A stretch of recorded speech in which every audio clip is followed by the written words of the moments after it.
Bonjour tout le monde, bienvenue au monde de Julien. Aujourd'hui, nous allons parler au sujet des arachnides.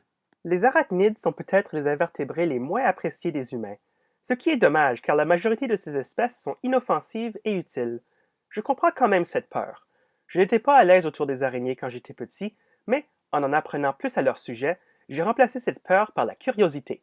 Ce sont des animaux très importants car ce sont des prédateurs qui contrôlent la population des insectes potentiellement nuisibles. Alors, que sont les arachnides? Les arachnides sont des arthropodes à 8 pattes. L'embranchement des arthropodes inclut tous les animaux avec des pattes articulées et un exosquelette qui doit être remplacé à plusieurs reprises afin de permettre à l'animal de grandir. Ce processus s'appelle la mue. Il y a plusieurs sortes d'arachnides, comme les mythes, les faucheux et les scorpions. Mais les araignées sont les plus connues. Les araignées se distinguent par leur corps divisé en deux sections, le céphalothorax, qui contient la tête et les pattes, et l'abdomen, qui contient les organes.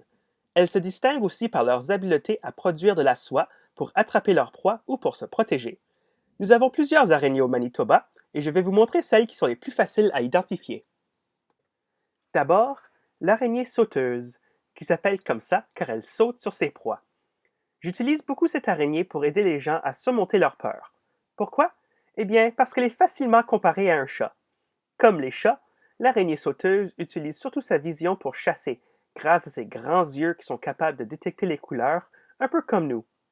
Aussi, cette araignée possède un cerveau développé qui lui permet d'analyser ce qu'elle voit.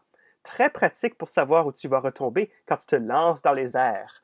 Ces deux habiletés rendent l'araignée sauteuse difficile à filmer pour moi, car elle sait que je suis un animal et elle cherche à s'échapper de mon appareil. L'araignée loup. L'araignée loup est l'araignée que l'on voit le plus souvent.